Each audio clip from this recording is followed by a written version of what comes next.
आज हम कंटिन्यू करेंगे पार्ट 1 को। पार्ट 1 में हमने फर्स्ट 8 क्वेश्चन करे थे 2.5 के। आज हम 9 से स्टार्ट करेंगे। फर्स्ट 9 क्वेश्चन में क्या है हमारे पास, वेरीफाई। हमें ये रिलेशन वेरीफाई करना है, तो इसको क्या करेंगे, हम इसका राइट हैंड साइड कंसीडर कर लेंगे और राइट हैंड साइड को सॉल्व करके क्या प्रूव कर देंगे, लेफ्ट हैंड साइड के इक्वल। तो ये हमारी राइट हैंड साइड है। Just solve it. Firstly, multiply x with x square plus y square minus xy and plus y into में x square plus y square minus xy. Just multiply it. X into x square x cube plus xy square minus x square y plus y x square plus y cube minus xy square. ये terms क्या हो रही है, cancel हो रही है हमारे पास। This result is x cube plus y cube. ठीक है ना। तो यही हमारे पास लेफ्ट हैंड साइड है, तो left hand side equals to right hand side, therefore result is verified. Same pattern पे ये क्वेश्चन करेंगे इसका पार्ट 2, बट ये जो दोनों है हमारे पास वेरिफिकेशन, ये एज अ आइडेंटिटी भी है।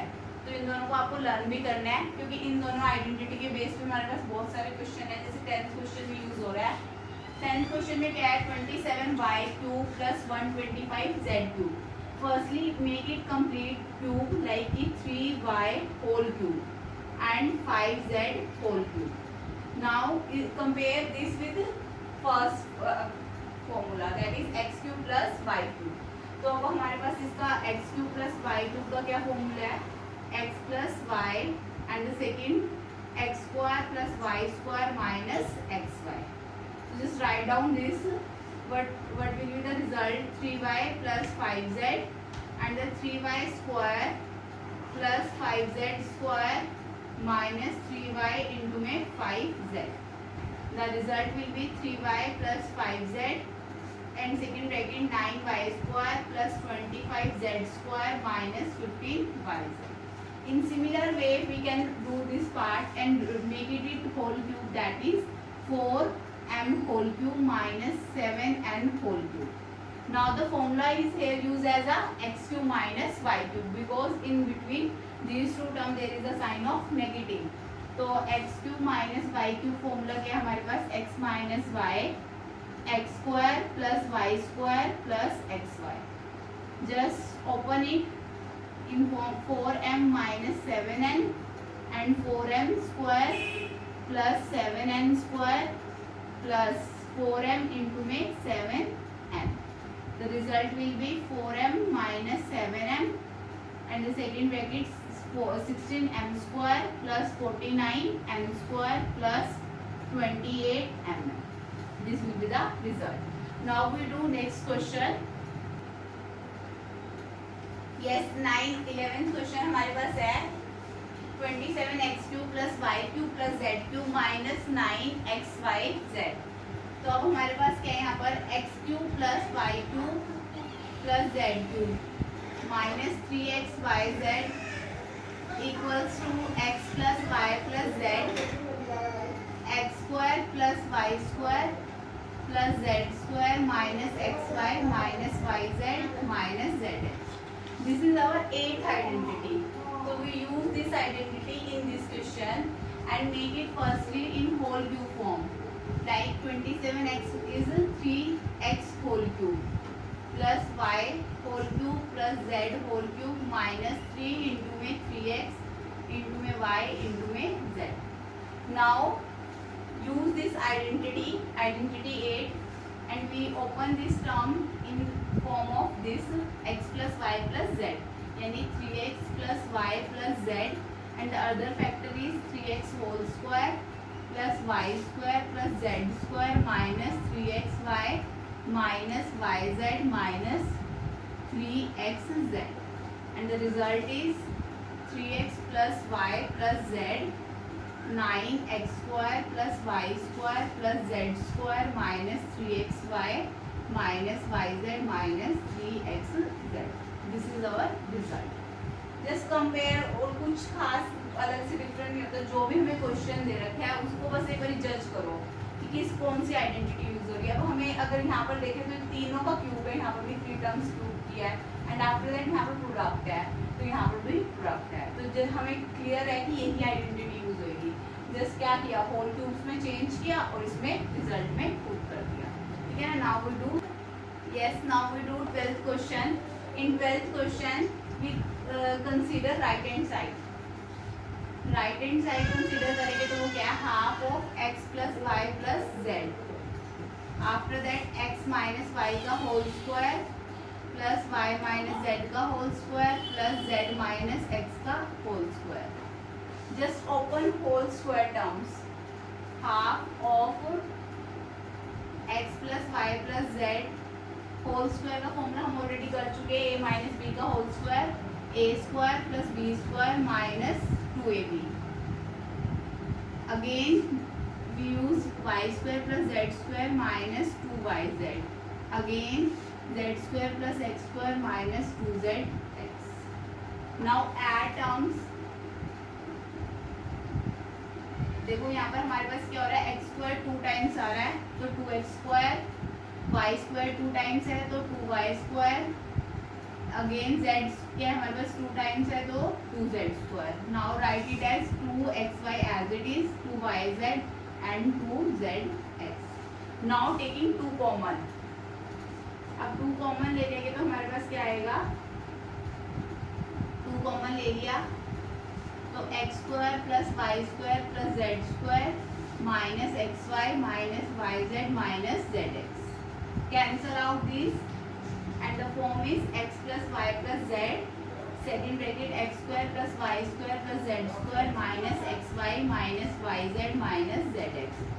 And we know that the formula of this, that is x cube plus y cube plus z cube minus 3xyz. यानी left hand side equals to right hand side, therefore result is 2. Yes, हो गया clear? Important question है। ये 13 question quite easy है। इसमें क्या हो रहा है, आइडेंटिटी 8 यूज हो रही है। आइडेंटिटी 8 हमारे पास क्या है, X cube plus Y cube plus Z cube minus 3xyz equals to X plus Y plus Z, X square plus Y square plus Z square minus X Y minus Y Z minus Z X. ठीक है ना, ये identity हम सबको पता है। अब हमें गिवन ही है x plus Y plus Z equals to 0 और यही टर्म यहाँ पर भी है हमारे पास एज इट इज, तो ये हमें क्या देती है, 0 दे दिया तो 0 पुट कर दिया। अब देखो अगर 0 किसी नंबर से भी मल्टीप्लाई करोगे तो क्या आएगा, रिजल्ट 0 आएगा। तो यानी हमारे पास x cube plus Y cube plus Z cube minus 3xyz क्या आ गया, 0। तो अब इसको हम ये भी लिख सकते हैं x cube plus Y cube plus Z cube equals to 3xyz। तो यही तो हमें प्रूव करना था। ठीक है ना, कुछ खास नहीं है, जस्ट 0 पुट करना है, 0 multiply by something 0 and we find this result. ठीक है ना। Now we do next. Yes, next question है 14 question. This is most important question. हमें क्या क्वेश्चन में मेंशन है कि विदाउट यूजिंग क्यूब ओपन, हमें क्या करना है, इसमें क्यूब्स को ओपन नहीं करना, विदाउट यूजिंग, इसमें लिखा हुआ है विदाउट एक्चुअल कैलकुलेटिंग। ठीक है ना, हमें कैलकुलेट करके नहीं पुट करनी वैल्यू, यानी मतलब हमें ये नहीं कि 12 इंटू 12 इंटू 12 करना है, वो नहीं करना, हमें इसमें कोई आइडेंटिटी यूज करनी है। तो इससे पहले वाला क्वेश्चन जो हमने किया 13 क्वेश्चन, उसमें हमने क्या देखा था कि अगर x plus Y plus Z का सम क्या जाता है, 0, तो रिजल्ट क्या बन रहा था, X cube plus Y cube plus Z cube क्या हमारे पास 3xyz के इक्वल था, ये था रिजल्ट। तो यही रिजल्ट यूज करेंगे इस क्वेश्चन में। अगर हम x को क्या ले लेते हैं, -12, y को ले लेते हैं 7 और z को ले लेते हैं 5, क्या इन तीनों का सम 0 आ रहा है? यस, आ रहा है, क्योंकि -12 प्लस 7 प्लस 5 इक्वल्स टू 0।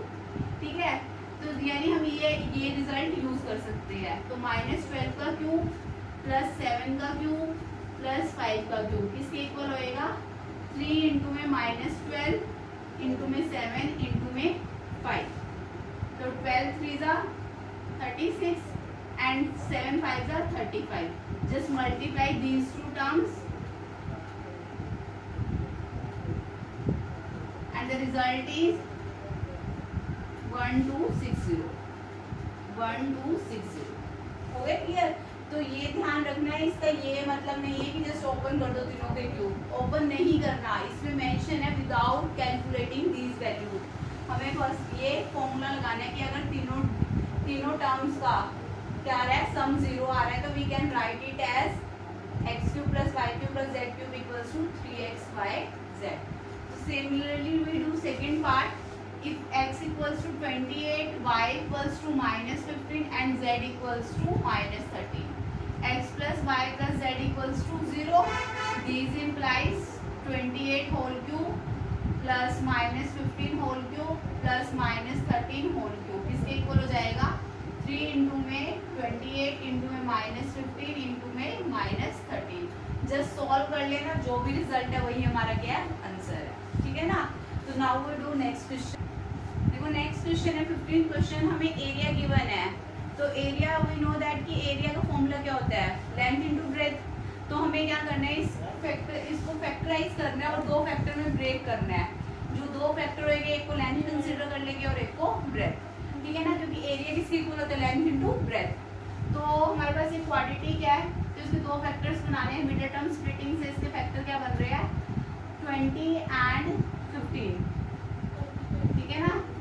तो टेक दिस कॉमन 5a, तो 5a -4 एंड 3 कॉमन ले लो, 5a -4। तो टू फैक्टर्स क्या आ गए हमारे पास, 5a -3 और 5a -4।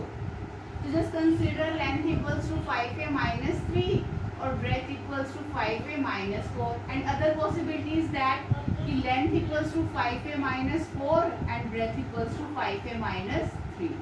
So similarly we do next part, area equals to this, and the factor is by using middle term splitting. Similarly we have two factors considered as 28y and 15y, ठीक है ना। तो -12 take common as a 7y, 5y plus 4 and the -3 common 5y plus 4, and the two factor is 7y -3 and 5y plus 4. So now length equals to 7y -3, breadth equals to 5y plus 4, and the other possibility is length equals to 5y plus 4 and breadth equals to 7y -3. So we take all possibility in this question. Now we do next question. Yes, next question 16th question. इसमें हमें क्या given है, volume. तो volume हमें cuboid का पता है क्या होता है, length into breadth into height. तो इससे क्लियर है कि हमारे कितने फैक्टर्स बनेंगे, 3 फैक्टर्स। तो टेक कॉमन, क्या कॉमन आ रहा है, 3x कॉमन आ रहा है।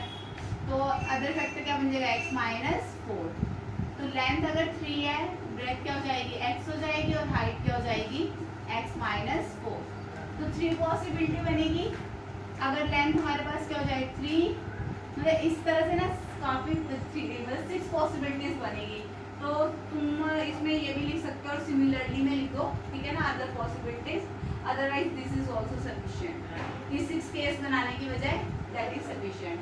तो now in second part take 4k common, 3y² plus 2y -5, ठीक है ना, 4k। अब इसमें मिडिल टर्म स्प्लिटिंग हो सकती है, तो क्या बनेगा, 5y -3y -5। तो y कॉमन ले लेंगे, 3y + 5 एंड -1 कॉमन ले लेंगे, 3y + 5। तो अब हमारे पास क्या बन गया, 4k, y -1 और 3y + 5। तो यहाँ से क्या है, 3 फैक्टर जो लेके चलने हैं वो क्या ले लो, length equals to 4k, breadth equals to y -1 and height equals to 3y + 5। इसमें भी अगेन कितनी पॉसिबिलिटीज है, 6 पॉसिबिलिटीज है कि जैसे लेंथ को ये रहने दो, ब्रेथ और हाइट इंटरचेंज हो जाएगी, फिर ब्रेथ को ये लेंगे, इस तरह से 6 पॉसिबिलिटीज है। तो अब ये चैप्टर हमारा कंप्लीट हो गया है। Next time we do next chapter, so keep practice it and this is important chapter, ठीक है ना, तो क्लियर कर दो। In next video we do next chapter number 3, ठीक है ना। वो 1 डे का ही है, बहुत छोटा चैप्टर है, तो जल्दी हम उसको करेंगे, ठीक है ना। तो प्रैक्टिस करते रहो इतना, फर्स्ट और सेकंड चैप्टर की। Okay, bye bye.